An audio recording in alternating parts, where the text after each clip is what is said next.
Hey, welcome to No Half Cakes podcast. My name is Jim Spelko, and I will be your host for this show. And I am excited to have you here because today we're going to talk with Kelly Leardon about what it means to be a present parent, be present for yourself, the difference between waffles and spaghetti, and which one you are, and try and figure out how to show up best for yourself and your family. So if you're someone, maybe who's struggled with being a workaholic, maybe you've struggled with how do I show up for work and for my family and for myself and do all of the other things that need to be done in the middle? I want you to listen to this conversation, and I do know that you will enjoy it. So without further ado, let's hop into it. 3, 2, 1. Here we go!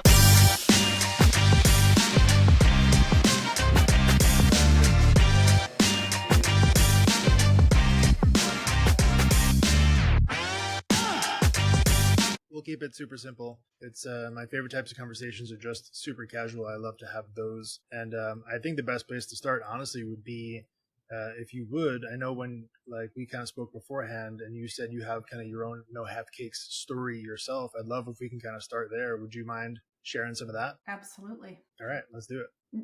Are you going to kick it off or you want me to just start? No, we're here. We're ready to go whenever you're ready. Sounds good. Yeah, this is definitely not my favorite story to tell because it's obviously there's a lot of shame around it, but I think it's an important part of my journey and I think people will resonate with it. And so I have gone kind of vacillated back and forth between having my own business. We moved around a lot because of my husband's job, got a corporate job, landed my dream job about a year after starting that. Loved what I was doing. Leaving the house though, when the kids were still on their jammies, getting home after dinner with fast food to feed them with. It was a really challenging time. I was working tons of hours. This circle I was running in, it was all men who had wives who were stay-at-home moms. And I would always joke, I don't have a wife or a stay-at-home mom. I'm the one doing all the things, but to run in that circle, I had to work a lot of hours. I was working in the vicinity of 70 to 100 hours a week. I loved it. I loved what I was doing. Absolutely. No question about that. And my daughter was getting married a few hours north of where we live. So there was no limo or anything like that because it was so far away. All the bridesmaids piled in my car with the bride and we're driving up to the wedding venue on her wedding day. And the phone rings and I look on the screen and it was the CEO of the company. And it was one of those moments where in my head, it was don't answer it, but my hand just reached out and hit accept. Talked to him. He was railing about something terrible that had happened, offered me to replace the person that this terrible thing had been done by this person. And that essentially would have been like the job of all jobs. I mean, I couldn't honestly believe that he was calling to offer me that job. And I had a hard time getting off the phone. He was so upset. And when I hung up the phone, I looked in the rearview mirror and my daughter, the bride, was looking at me. And she wasn't even mad. She was just really sad. And there's so much guilt and shame with that because I can't ever get that back. And that's part of her memory of that day. But when I got off the phone, I knew that I was going to have to be done. I knew that there was no way. They tried to make so many accommodations for me, got me an assistant, asked if I needed a second assistant. But I just realized that that environment was broken. And for me as a workaholic, I always say workaholism is the only addiction that our country rewards like crazy. You could do big things if you're a workaholic. And so in that environment, it would be a little bit like an alcoholic struggling on their recovery journey and then working at a bar. Not a good idea. And I realized I had to leave because the environment was not going to change for me. So did not give 2 weeks notice. I think I gave 12 weeks notice or something wild like that. But started my own business from scratch, built it from the ground up, and I haven't looked back. She, of course, has completely forgiven me and everything is good in that area.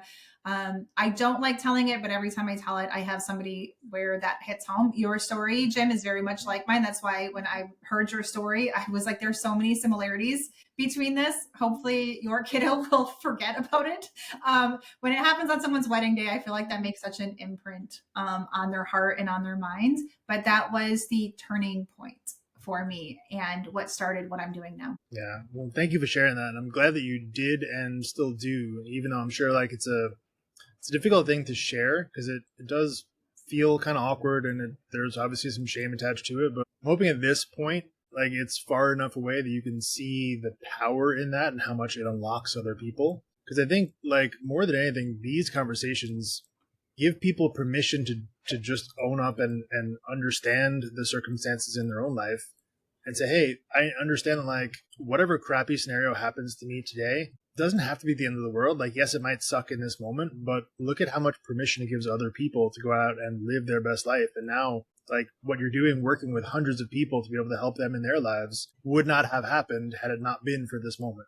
Right. So I think it does give people permission. There is some benefit to it if we're willing to look for it. Right. Is that kind of the message? Like, you got to understand, like, there is purpose to the pain if you're willing to look for it in that moment. Yes. And I think that I would love it if my story helped someone not get to that point.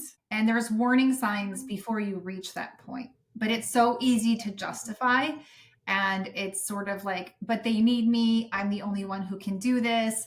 I have so many people relying on me. And the big one is, it's just for this season. I just have to get them through the holidays. And then I just have to get through whatever it is that's happening in the business. And it's always, I just need to get through this next blank, and the cycle continues. And so, for me personally, a warning sign was my husband being unhappy with how much I was working. And he's never been someone that's like, you're not allowed to have anything besides me. Quite the opposite. He's always encouraged me to run hard after whatever I wanted to do, but it was creating a lot of friction in the marriage. My kids were saying things like, you're no fun anymore. You're always working. You're always on your phone. And so if my story also can just help someone, where I think I knew in my gut that was not in alignment with the type of wife and mom I wanted to be, with the type of wife and mom I'd been before that moment, before that job, I just wasn't listening. And it took something pretty extreme happening like that as a wake-up call. And again, kids, they love their mom and dad. They offer so much forgiveness and grace toward us, but I don't want it to have to come to that for other people's story in order for someone to say, you know what, this is not in alignment with the way I want to show up in my personal life, and then work toward making changes. Yeah. So you mentioned, like, your kids are willing to give you grace. I'm curious, though, your perspective on giving yourself grace, because I feel like that's one of the biggest things people struggle with, and that is, like, saying, hey, I understand I'm in this moment right now. I don't want to be here, and understand, like, there is a better version possible. Because I feel like a lot of people stay stuck in that because they don't understand how to kind of back out of it without admitting defeat or feeling like a failure or letting people down. And I think it's one of the biggest things that keeps people stuck. Very true. And it's one of those things that when you have kids, you understand God's love more, because you realize how much you love them. You would do anything for them. And when they offer you, like, grace and kindness in return, it helps me see that I'm not held to the standard by God that I hold myself to, like a lack of forgiveness, a lack of kindness, carrying guilt that's already been forgiven. And so it is, I think we're all works in progress. It did take, I mean, I wish it hadn't, but for me, that moment really did start the process of untangling the workaholism and why that started, how it started. I think that a lot of people who struggle with it are high achievers, and they're hard workers, and they like how they feel when they work hard. Like, I love how I feel when I put in a really good day's work. I believe that the concept of work is a biblical concept. We're supposed to work. We're supposed to like to work. We're not supposed to dread it or hate it. But what can happen is we start to tangle up our worth in our productivity, our worth in how much we can produce, and how valuable we are to the organization, or even, so I'm a small business owner. It started the process of that untangling, which I think is part of the process of giving ourselves grace, is understanding where that came from, why it happened, so that we can change how we show up in the future. Yeah. I want to go back to something you said there earlier, because it reminded me of one of the best things I had ever heard, was this concept of, like, as a parent to a child, it's very easy to say, there's nothing that you could ever do that will make me love you less. Right? I feel like that's kind of a default thing a lot of parents feel and say to their kids. But there is another half of that a lot of people don't necessarily share, is that there's literally nothing you can do that's going to make me love you more. And I feel like that might come across a little off, but if you really understand it, it's saying, hey, you don't have to go out and try and prove anything. I love you the most I'm ever going to possibly be able to love you now, regardless of what you go out and achieve. No matter what you try and achieve to prove your worth is never going to make me love you more than I already do. And I feel like that's the thing that we really need to have, that kind of conversation to say, hey, I don't need you to go out and prove you're capable of this or that because it's going to make me love you more. I already love you. There is no next level to that. And I feel like, when I look at the relationship I have even with my own kids, or the relationship I have with my own father, like that wasn't really explained well. And I think for a long time, you try and go out and do these things because you want to receive more love. And you think that there's like this other level that you're going to get to, but it just causes that friction and that stress that's unnecessary, right? So I feel like understanding, hey, there's nothing that you can do that's going to make me love you less or love you more. Like the love is unconditional. And I think really understanding that, whether that be with your heavenly father or your earthly father, whatever that might be, right? Kind of having that understanding, I think, is really crucial to that relationship. It absolutely is. And I think that at times parents can unintentionally, keyword is unintentionally, teach their kids that love and attention come from awards or achievements, and I'll see this, a parent doesn't mean to, but the first words out of their mouth when you see them is that their kid just got promoted up to the next league in soccer. Like that's the most important thing about their child, is sharing that. And I know that the parent is beaming with pride, but when kids hear these things, the way that we talk about them, the way that we share things about them, it can cause this endless striving well into adulthood, that I matter because I reached this next level, or I matter because I'll see this in families. A parent will have 3 kids and one kid is a doctor or goes into the Marines, and the other 2 are quote unquote just a handyman or a stay-at-home mom. And there's like this overemphasis that I see quite often. So my kids are older. So my youngest is 18. I have an 18-year-old, 19-year-old, 21-year-old, and 25-year-old. So I'm sort of like on the tail end of seeing the repercussions of how we show up and speak about our kids in front of them or around the dinner table when they're sharing things. Kids can pick up on these threads of an emphasis on certain things is, oh, mom and dad like this, I need to try to do more of this. And so that can look like report cards and needing the straight A's because that gets a little bit more attention than we've got all B's.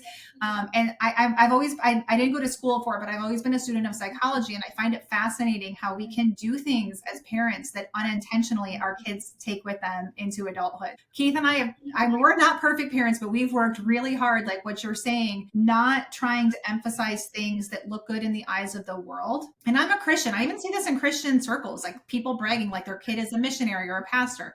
That is not more important than the child who decides to become a stay-at-home mom. It's all ministry, but we just giving extra time, attention, the inflection of our words, kids can hear that and they pick up on those threads. And so we're not perfect by any means. I hope and pray that I've done a good job of, I'm not going to love you anymore if you go to school for 75 years and have all of these PhDs, or you decide not to go to college at all, start your own business, get a job at Target. It doesn't matter to us. The character matters, how they're treating people and their relationship with the Lord. Like we've tried to really hyper emphasize that. And so to anyone listening, I think it's important for us. We want our kids to know we love them no matter what. We won't want them more if they do certain things, but we can unintentionally imply that to them simply by how we are navigating the world that they're operating in. And so this can seriously look like grandma calls to check on the kids and mom goes on and on and on because so-and-so just got this award or that award or did this thing at school. The other kids are hearing that. And so it starts to become, unless I can achieve these things. And so again, I'll see this is part of a lot of workaholic story, is realizing that attention. And again, the parent wasn't trying to say, I love you more because you did this, but the attention, a lot of kids attention from the parents is very closely tied in a child's mind to love. So we just have to be careful about that. I'm thinking as you say that, and I agree with that whole concept, how do you do that in practicality, right?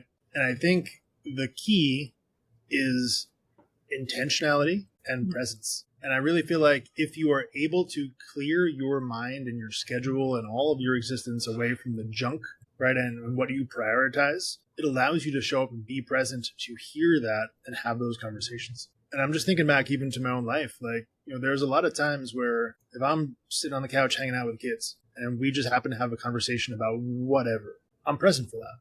And I'm able to have that conversation. We're able to understand, hey, I'm proud of you for the effort, not the result, right? And we can have those conversations every day because I'm physically present for those. Right? I'm able to be free-minded and not stuck in the future or stuck in the past thinking about, oh, I should be doing X, Y, and Z, because I've already gone through the work to kind of undo the workaholic in me to put it into its proper place. And please don't get me wrong, I too am a person who loves hustle and grind mentality, but like, you got to understand there's a time and a place for it.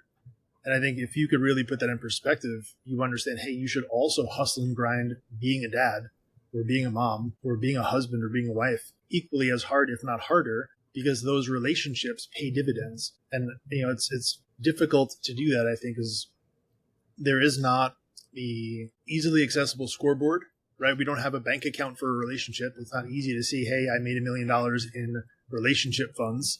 And it's also not celebrated in like social media society, right? That's not as fun. People want to see the house, the cars, the bank account, because that stuff gets the likes and views. And I think it's difficult for people to kind of put perspective on that part. What do you think there? I love it. It's so much of your story is based on availability, and like that moment in time sort of shifted the way that you view things.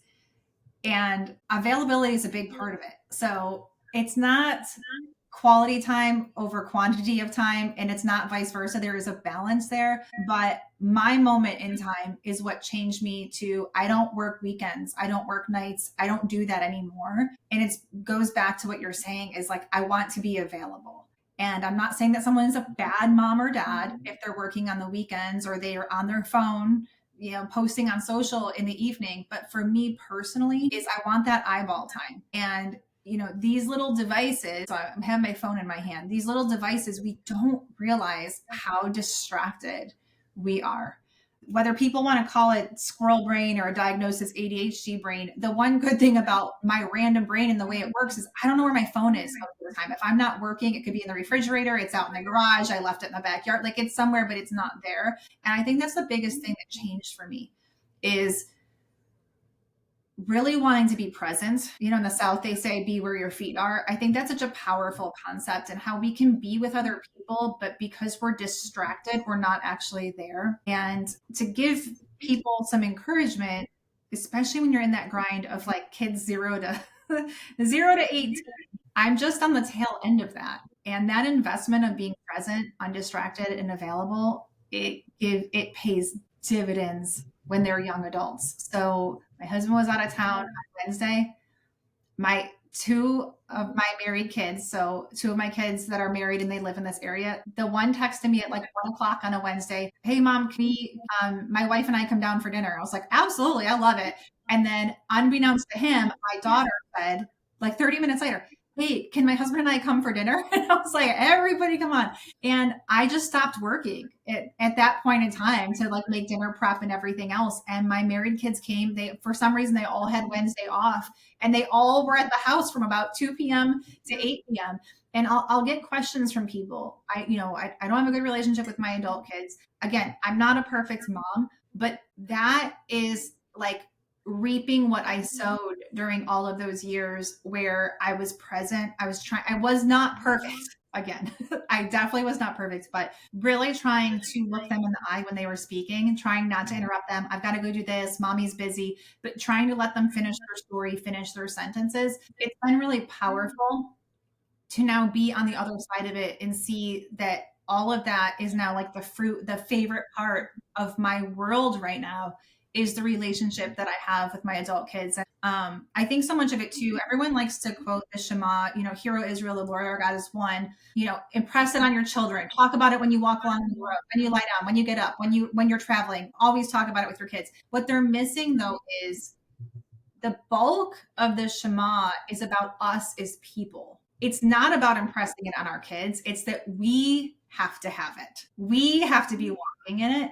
We have to be living that out. The impressing comes because it's coming from you at its root. It's not, it's like the byproduct of a heart that's right in alignment. And so did so many things wrong for many years, but at least I got that right. And I feel like the reward of that is my kids seeing like truth, faith lived out, even if I was very imperfect about it, seeing me trying to make myself available to them. And now that they're young adults, when they've got a day off, they want to come hang out with old mom and spend the day with me. So I know sometimes when you're in the thick of it as a parent, we always wish we had more time. We were more present. I used to go to bed at night and think like, oh, Nathan was telling me that story and I was so distracted and making dinner. And I remember saying, hold on a minute, buddy. And I turned around and he'd already gone to his bedroom and just beating the crap out of myself, honestly, so often about all the things I did wrong, but not really realizing the score is not in the days, it's in the weeks, months, and years. It's like what you're doing overall that your kids can pick up on. It's not that moment that you messed up. So it's not that birthday that you feel like you messed up. It's not even my daughter's.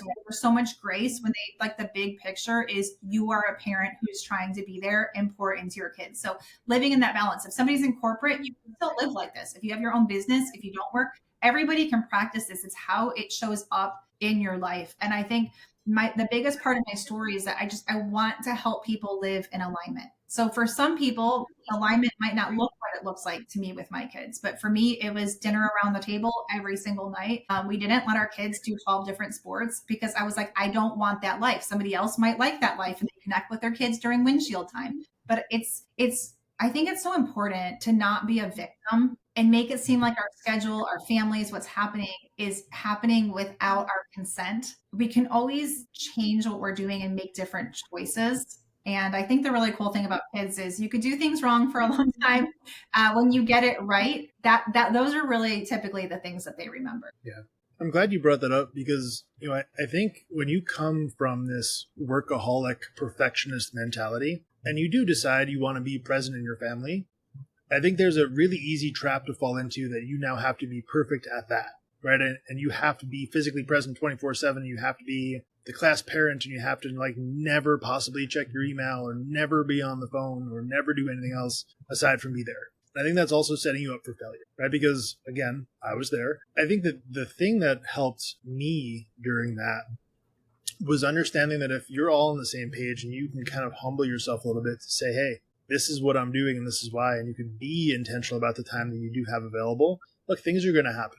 There's going to be that emergency that pops up, that phone call you have to take. But if that's the 1% of the time, yeah, they don't care, right? Because they know, hey, it's an emergency and that's not where I want to be either, right? Because it's about that priority. And I think all of it kind of comes back to, how do you get there? How do you show up for your family? How do you show up for the people you care about? I think a lot of it has to do with showing up for yourself first, right? Having that authentic relationship where you know who you are and not, operating as this fake version of you that kind of has to try and put on a mask in every different place. But when you truly are intentional about yourself and you can kind of walk with ease because you don't have to wear a different mask at home versus the office and you just get to be you, the authentic version God designed, you get to just be that everywhere you go. It makes it easy to show up for other people because you don't have to focus so much effort on who are you in this scenario. Absolutely. I tried to sort of zoom out and design my morning so that by the time the kids got up and needed me, the things that I said to myself were the most important besides my family and work were done for the day. And that's really hard because I used to be somebody that I needed to sleep in and I loved sleeping in. But as I started to, I think, is it Morning Miracle Morning? That book changed my life. And it really talks about through ancient times, the things that the greatest philosophers, the Stoics, the things that people believed about what makes us whole, what makes us feel comfortable in ourselves, what makes us feel good about ourselves, the way we show up. It really boils down to a set number of things. And so it's Elrod. But I always mix it up if it's Miracle Morning or Morning Miracle. But essentially journaling, reading, meditating or praying, like doing these things. Days would go by and it was just like, I'm too busy. I'm so busy. I'll do it tonight. I'll do it during my lunch break. I'll do it this other time. But something really powerful in me shifted in my ability to show up well in each environment. Because to your point, sometimes you do have to take the call. You have to be on a meeting. You have to for me, I'm on a podcast. The host is in Australia. So, that time is going to be 9 p.m. at night when I'm going to be on his podcast. So my family understands that because that's the exception, not the rule. But even when we nail the work life, the mom or dad life, if we are not right in our heart and soul, it still is going to feel a little bit empty. We can fake it and feel, but it's at certain points, especially when we're alone, we're going to realize that something isn't feeling right. And so for me, really being intentional about designing that time in the morning, making it a non-rush time, making it where there's a lot of buffer, a lot of white space, a lot of margin during that time, so that when the kids get up, the most important things besides them and work are done. Having things hanging over our head all day is not a good way to live, but also kind of haphazard. Oh, maybe I'll meditate today. Oh, I'm going to read this journal. I'm going to that doesn't work. I really believe in the power of not doing it on your notes app, but like going outside with a notebook, with a pen, and just writing what is going to fill you to start the day. What does that even look like? For some people, it may be going for a run. For me, it's reading the Bible, praying. I'm really big on memorizing scripture. Like that takes a lot of time if you're trying to memorize a large amount of things. Really setting all that up, my health, being able to work out so I'm healthy. That way, when it hits, let's say 8 a.m., all that stuff is done and I don't feel rushed or pressed for time. That helps me go into the day feeling like the things that I say matter to Kelly as a human are already done. So now when I'm working, I can be fully working. When I'm with my family, I can be fully with my family. I don't know about you, but if I ever have a day where, okay, I missed my workout, I'm thinking about it all day. Well, maybe I'll try to do it at lunch. Maybe I'll try to do it after work. Maybe I'll try. It's just like, it kind of nags at you. And I feel like it's another thing that sort of divides our time. I don't know if you've ever heard this. Men are waffles and women are spaghetti. Have you ever heard this? Okay, no. Jen, you're going to love it. I wish I came up with it myself, but I didn't. A psychologist came up with it. But men are waffles, women are spaghetti. And so what that means is, so let's say, Jim, you're working on your business. When you're working on your business, let's say you're doing tax prep for the end of the year taxes. So you're doing that, you're in the numbers, you're focused. Men tend to, like, their brains are compartmentalized. So when you're doing that, you're doing that. When a woman, so when I'm working on my taxes, I'm like, oh no, the school called. I forgot to send in that form. The dog's barking. I got to let the dog out. Oh my word, I forgot to send my mom flowers for Mother's Day. I need to do that ASAP. My sister had texted me 3 days ago. I never responded. Oh, I forgot to place that Walmart order. We don't even have. So like, it's spaghetti. It's all tangled up. It's all very integrated. So in some ways, men make better entrepreneurs because when they're doing something for the business, they're just doing that thing for the business. They're a little bit more able to focus. For women, it's spaghetti. It's so tangled up. That's another reason for women, especially the ones listening, that morning routine has to happen because our brains, everything is so integrated that we carry stuff like that. And it like puts its fingers like a cancer into the rest of our day. And we have a very hard time being present when we're not taking care of first things first.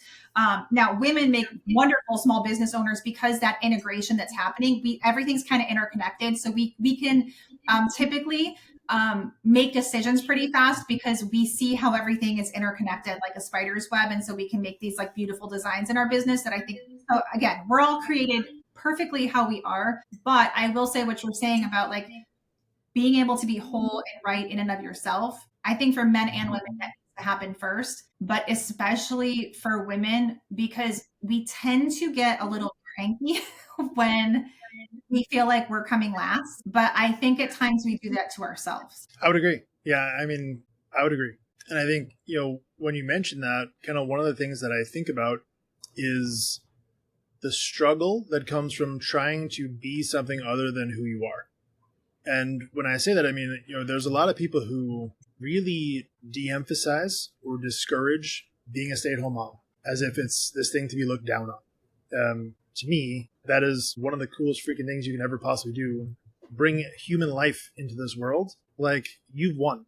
I'm sorry, but you've won. You don't need to, in my opinion, you don't need to reach a C-level position to gain, popularity. I know that social media doesn't make it popular, but again, to me, I think bringing human life into the world should be the top peak level accomplishment, bar none. Mm-hmm. Okay, so let's start there. But what I see is a lot of people who look for, hey, how can I put myself in this position where, again, if we're just looking at what you said, waffles versus spaghetti, it just feels like there's a lot of people with a spaghetti brain who are pouring maple syrup. Let me think of this analogy properly. People with spaghetti brains putting maple syrup on top, wondering why it sucks. Mm-hmm. Maybe you should just, try and align yourself with how you were designed to be and just live that life to be the best. I want to talk about a warrior. Because I know for you, the term warrior is integral to your business, and I'm sure there's a lot more to it. Let's start with that. I'd love for your definition of what a warrior is, because I have some thoughts I want to share on it. Oh, okay. I'm really would rather hear your thoughts, but the name Okay. Kelly means warrior woman. So it's sort of a play on my name. And like my personality is pretty bold and fearless in most areas. And so when I started my page, which is now a business page, but it started as a faith-based page. So the name of the business on Instagram is Walk Like Warriors. And it's really based on Ephesians 6:10-20. And so I know not everyone listening is a person of faith, but it really talks about how our struggle is not against the things that we can see. There's a spiritual battle going on and we have to armor up. Like we are supposed to go into the day strengthening ourselves, like girding ourselves for battle. And it's meant to be like the antithesis of what I see that our country is becoming, which is weak, victimhood. I need to lay on the couch with my blankie because I had a bad day. Letting kids miss school because, you know, they're having this and that. I mean, we've really lost our grittiness. We have lost our ability to be strong in the face of adversity. And this is a cycle. This is what happened to Rome. I'm a history buff. I love history, but countries go from difficulties to overcoming those challenges and the very stuff of the heart, mind, and soul that help them overcome it. When the country starts to thrive, that's the first stuff that disappears. So I think culturally, we are becoming weaker and weaker every decade. And the idea behind it is I want people to show up strong and fearless. I don't want them to play the victim. I want them to be intentional. Warriors, when they're called to battle, they do what has to be done and they do it well and they do it with excellence. So it's a little bit of a play on my name. It's Ephesians 6:10-20, which is talking about armor and having the strength of a warrior. Stand firm, I think, is said 5 different times. I believe that we need to be strong and stand firm. I know on your podcast, I think it aired in, I want to say September of 2025, but you had someone on who was kind of alluding to this about how he was working with somebody who wanted to back down in the face of cancel culture. I don't know if you remember that interview. Yep. And how, I mean, that really struck a nerve with me is we need, if we don't like what we're seeing, we need to be the opposite of that and be willing to be strong enough to say that this is wrong. And I'm going to stand firm on what I believe. I'm not going to be a wimp. I'm not going to hide my face in shame. It's okay to feel strength in what we believe and to come into our day like that. So that's a little bit about it. And I am obviously very curious to hear your thoughts. Well, I'm glad that you said that because, you know, I think it sets it up perfectly for what I wanted to share on that is I feel like a lot of people overcorrect into, I have to be this, I'll talk for men, this alpha male version of myself that has to beat their chest. And that is what a warrior is. And I think that is the wrong definition of what a warrior is, right? And I think that, again, that's an overcorrection and people are taking a little bit too far your definition, which I agree with your definition there. So one of the things I see is people lacking the understanding of what a warrior's goal actually is, right? A lot of people think that when you are a warrior, you are supposed to go out and wage war. And I think that that's wrong. We are missing the point of a warrior. Their goal is to bring peace.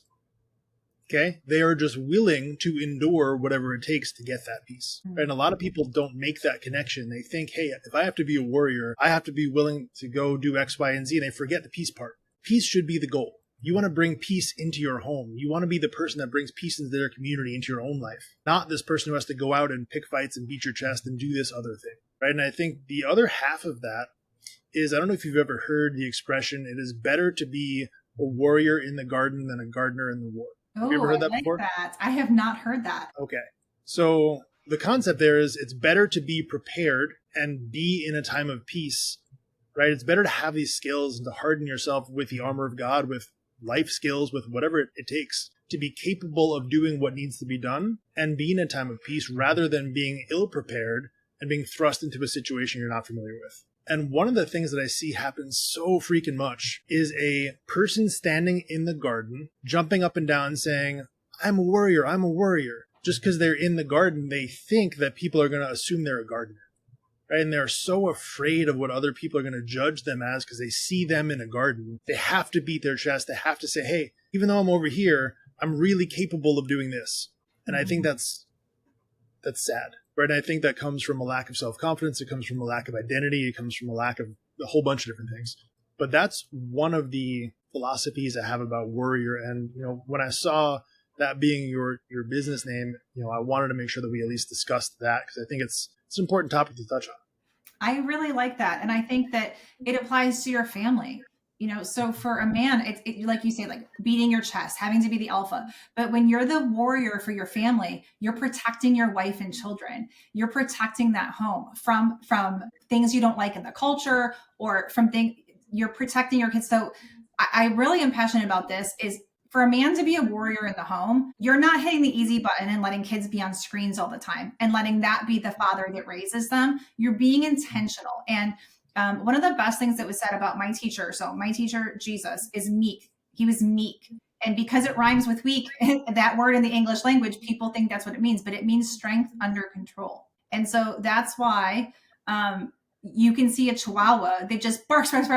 But like if you were to kick it really hard, you'd probably kill it. Then you'll have a German Shepherd that's just standing there not moving, right? And if that thing wants to hurt you, that thing will take you out. And so I like that principle. It's kind of like the quote that you just said about the gardener. It's like you can be strong. You don't have to display that in the way that you think that you do. And so strength under control should be the model for us.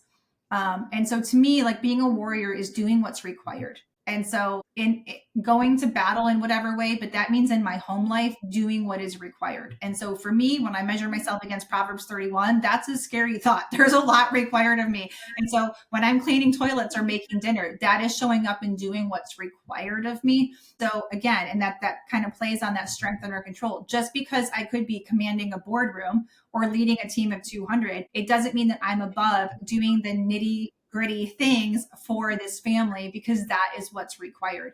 I think that social media is really messing with us in a lot of ways. It's causing us to sort of emulate and role model things that are very one-dimensional.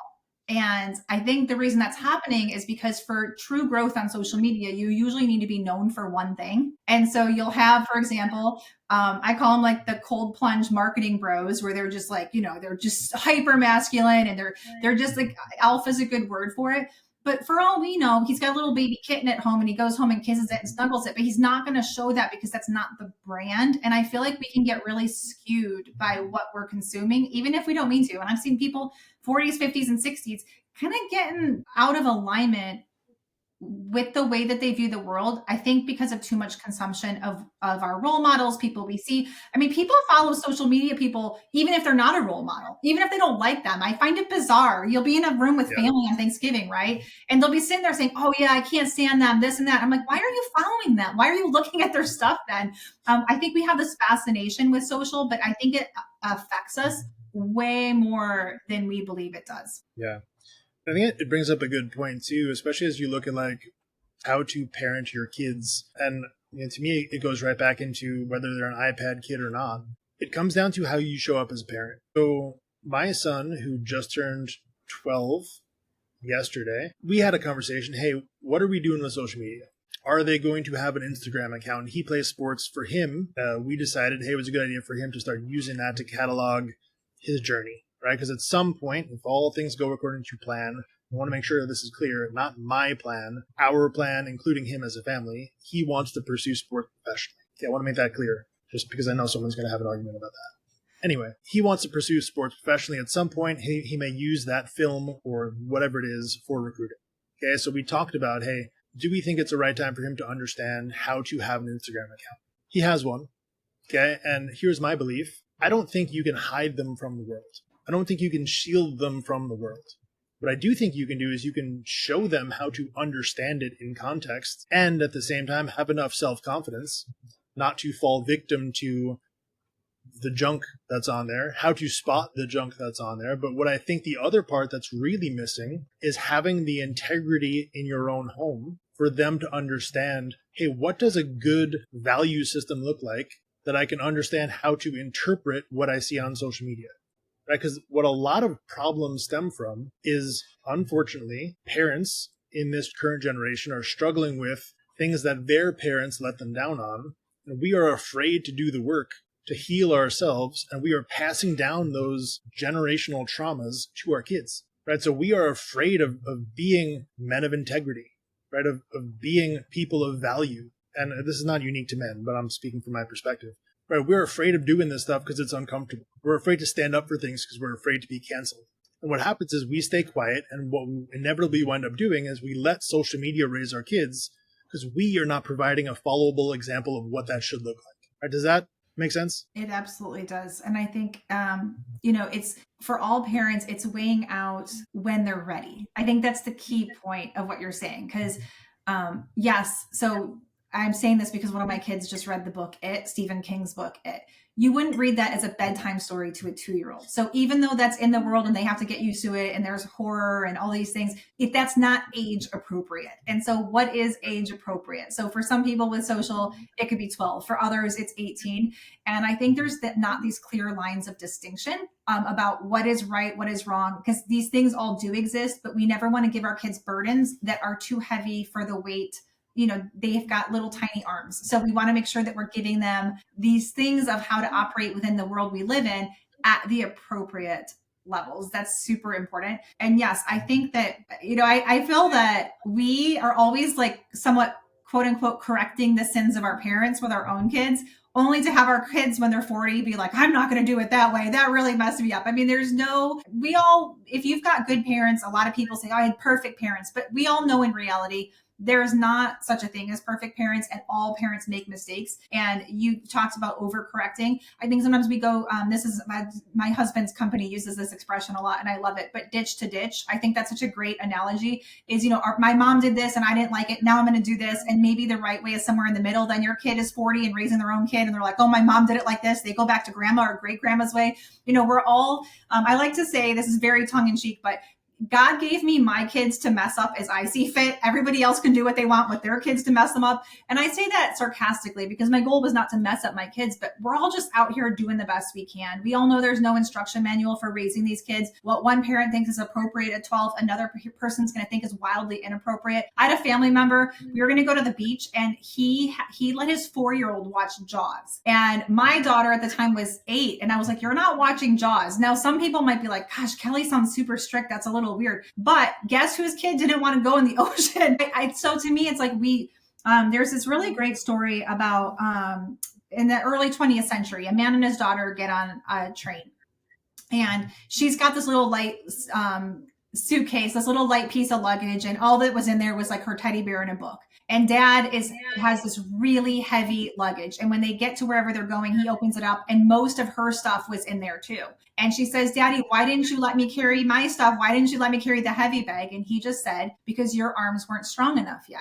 And so I think that's a really good way to view social media, especially because I feel like that's the most pressing issue of our time, that in gaming, is just because it's out there, you got to make sure that you're not giving your kid a 50-pound dumbbell when they have two muscles capable of lifting 2 pounds. So it's very different. I've seen this with my own kids. I have 4 kids. What was appropriate for one at 14, another one, it wasn't appropriate. So we try to not have ages for things, but rather maturity levels or the need. So 2 of my daughters were competitive dancers. They got cell phones younger than their brothers because they were gone out of state or in a different city, and I needed to be able to reach them. And so I think it's, I think if you're struggling with are they ready, it probably means you're a good parent. I hate to call anyone a bad parent, but the bad parents are the ones that just like anything to make their life easier as the parent, the kid gets to have. That's usually the sign of a bad parent, is when parenting is about making their life as simple as possible.